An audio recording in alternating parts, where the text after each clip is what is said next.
enjoying the evening? Yeah, it's been great. Yeah, it's good. Yeah. Brilliant, brilliant. So, yeah, how did this film come about? How did you come to make this? Who did you work with? Well, I was helping Mark and Carl out on another project. I was in their kitchen having my throat cut open. Right. Care to elaborate? Is this a regular occurrence? Not really. They were working on something else, and they asked me to be in it. I don't normally act, but It took sort of 5 hours to kind of get him ready to do it. So in that time, we kind of talked about this and decided what we were going to do there and then, didn't we? Kind of. Yeah. Mark was telling me the story, and I just said, "Well, we just got to shoot this." Because we worked it out. You could probably just do it in a day, shooting-wise. So just get everyone together one day out, get it done. Because it was just such a sweet story. I thought it's just it won't take us too long to do, but no, absolutely, it took a while. It is a very sweet story. It's very touching. I think it's the way that you guys went about capturing this worked very well. So, what was this actually shot on? What kind of camera did you use for this particular one? Well, we used two actually. Oh, really?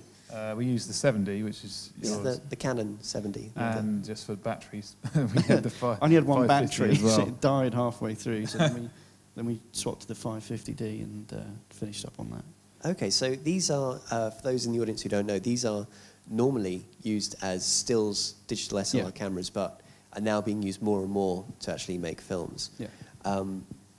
From your experience, obviously, Geoff, you've been making films for many, many years now, using many different kinds of camera. What do you find are the main differences between these new styles of cameras, between what you can actually accomplish compared to other camcorder-style cameras? Well, to be honest, all the stuff I've done up until recently has all been done on like a mini, little camcorder. You get, 150 quid things. With the DSLRs, what they look like, film. The quality, the depth of field is just, it's just miles away from a little camcorder. So that's what I get out of it. It actually looks like something you might want to watch on a big screen. So that's brilliant. I don't know what you think. Yeah, all above really, all the same. And so I guess, in terms of advice for these, the new blood coming through, the new generations, what would you tell them? If they look at you, you've been making films for many, many years, they are evidently getting better and better, what would you tell them? Don't give up, really. I think the same as what Jane was saying. Just keep doing it. Just keep... cameras are so cheap, editing software is so cheap now, just go and do it. Brilliant. There's no reason not to. Yeah, exactly. If you've got a story, budget is never really an issue, if you're honest. I mean, I tend to only write stuff that I know I can shoot. I'm not going to sit there and write a science fiction that I need spaceships in and all the rest of it and think, okay, now how am I going to do that?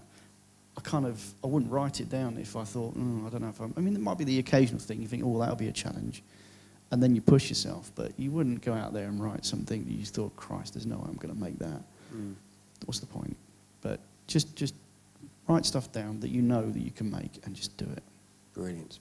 Well, on that note, ladies and gentlemen, please thank Mr. Geoff Harmer and Carl Austin. Thank you, guys. Thank you.